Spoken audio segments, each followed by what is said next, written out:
The hotel scenes of the Velvet Paw of Asquith novels, also known as the Dubin books, by Thomas Caulfield. Read by the author.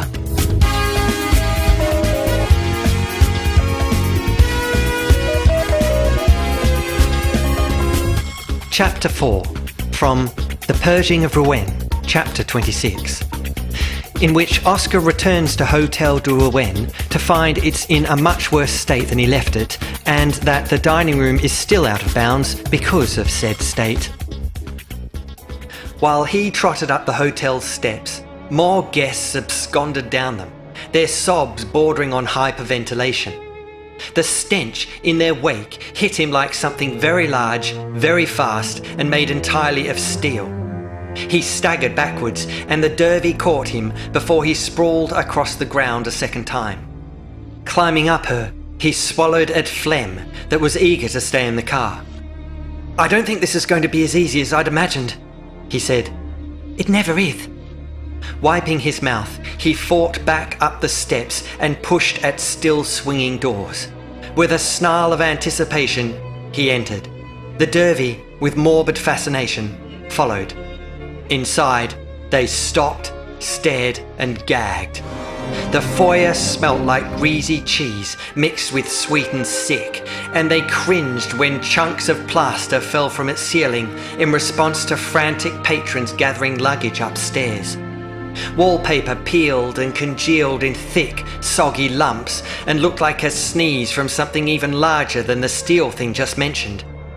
Pot plants were nothing more than singed sticks in withered soil, and furnishings looked as though they'd been gone over with a blowtorch and an assortment of blunted cutlery. Remnants of cordon hung from the ceiling like streamers celebrating despair, while other tattered strips were glued across walls like besieged toilet paper. Picking their way across a floor that could only be described as flammable, they edged toward the dining room. With scarf pressed against face, Oscar made his way with disgusted curiosity, while the derby followed in chokes of sheer disbelief. Peering through its doorway, he froze. It had fared even worse than the foyer, which left him realizing how badly the sign had been misspelt after all. What was left of its door fell from hinge and splattered to the floor before sinking. Oscar tried saying something, but gagged instead. Lost for words, the derby did the same. On the walls, singed wallpaper curled around crusting lumps of aerosol manure, and dead pot plants floated in a shallow sea of oily sludge. The dining table sagged alarmingly, and had it not been cast in plaster, albeit brown and lumpy, it might have broken altogether.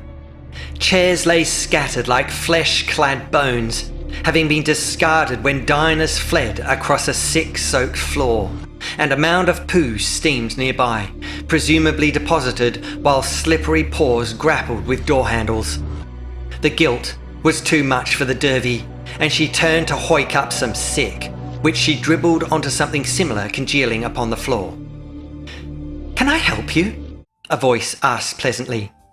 Both cats turned, with the derby pretending she'd been putting something in rather than letting something out of her mouth. Percival S. Minton smiled in a manner unbefitting the state of venue. "Would you like a room?" he asked, wringing his paws as though trying to unscrew them. "I beg your pardon," said Oscar, noticing the dog's paws were covered in excrement, the wringing rendering it into a lather of sorts. "A room? Would you like one?" Oscar and the derby glanced at each other. Before Oscar could utter an appropriate profanity, the lift on the foyer's far side pinged. From it tumbled several sobbing animals clutching poorly packed suitcases. When they lunged for the exit, one of the suitcases opened, which left the cohort screaming at its owner to abandon it, before dragging him from the premises amidst chokes, wails, and an inadvertent defecation. "It's just that we have some vacancies at the moment," Percival said, turning back to them. The derby, overwhelmed with guilt, turned from him with a groan. "Are you in charge here?" Oscar asked, his growing astonishment deciding it should probably rent a room. Percival nodded, having been given a promotion he wasn't expecting. I am a hospital patron logistical support assistant. They stared at him. I collect bags, he said. At least, I did up until this morning. But because I'm currently the only member of staff left, I'm doing everything else as well.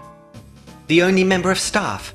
Yes, all the others are either crying, mute, or in hospital, you see, which isn't a big problem, considering I've only had to deal with patrons checking out, and that doesn't involve much more than dodging flying keys. In a convenient illustration, one of the escapees returned to hurl a key across the foyer. It landed beside Percival in some drying lumps of sick. Picking it up, he waved a pleasant thank you to the already absconded patron, wiped it on his paw, and waded toward a poo-clad reception desk. You can't seriously think animals will want rooms here, Oscar said, following. Percival placed the key upon a full rack of others before turning to them with another unbefitting smile. Why not? Struggling for words, Oscar gave up on any and gestured at the congealing filth abounding. Raising a paw knowingly, Percival said, It's ambience. This isn't ambience, Oscar cried. This is disgusting. You can't offer rooms when the hotel's in this state. This is the single most revolting state of affairs it's ever been my misfortune to witness. He glanced at the Derby. No offence. She shrugged in agreement. Percival leant upon the desk, his chin propped by clasped paws, which gave him a little beard of poo. When one has been in the hotel game for as long as I, he said, one learns to take advantage of changing circumstance. You see, I don't believe in misfortune, only missed fortune. Missed fortune, Oscar repeated flatly. Percival nodded. In this business, nothing is more invigorating than change. Getting the pot stirred, if you will. Change must be embraced, you see, and business models adapted in order to stay ahead of competition. He winked at them. Moving forward is the best way to get closure. Oscar placed his face in pause and groaned. When he removed it, he said, Percival, does your business model take into account that no other hotel in Rouen currently has its interior draped in thick curtains of erupted feces? Percival winked again. Ambience. Reaching for an appointment book, he said, Apparently, it's all about seeing things differently, which is the best way of getting closure. Please don't say that. He looked up. Say what? That stupid expression, getting closure. Why not? Because it makes you sound like a door. The appointment book was offered, along with a pen to sign in with. What's this?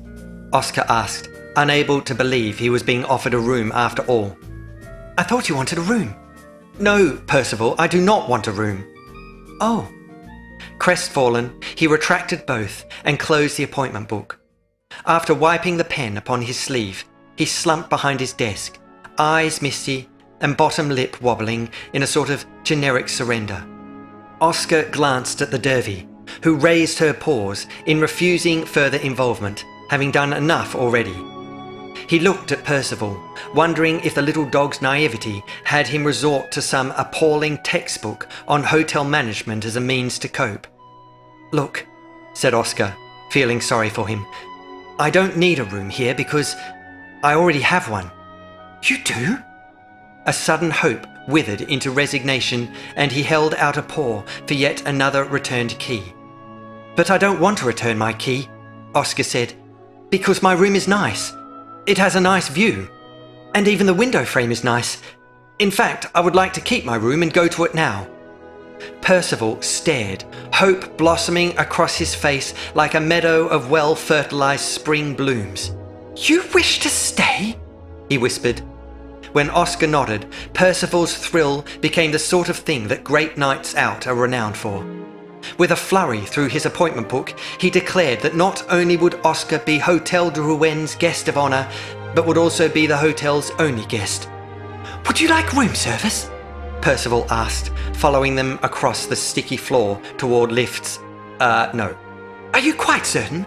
I can easily get the kitchen fired up, wipe down a few saucepans and wash a couple of mugs. I'd be extremely cautious about firing anything up in that kitchen if I were you, Oscar said, pressing at the lift call button before realising it was also coated in poo. unless you're planning to demolish the place and start again from scratch. When the lift pinged open, it revealed more sobbing patrons who also clutched hastily packed luggage. Embarrassed, their sobbing faltered, and they found the sort of intrigue with their suitcases that they ought to have found when packing the things. Amid stifled sobs and mumbles, they sidled from the lift and hurried across the foyer, but not before hurling a key at Percival.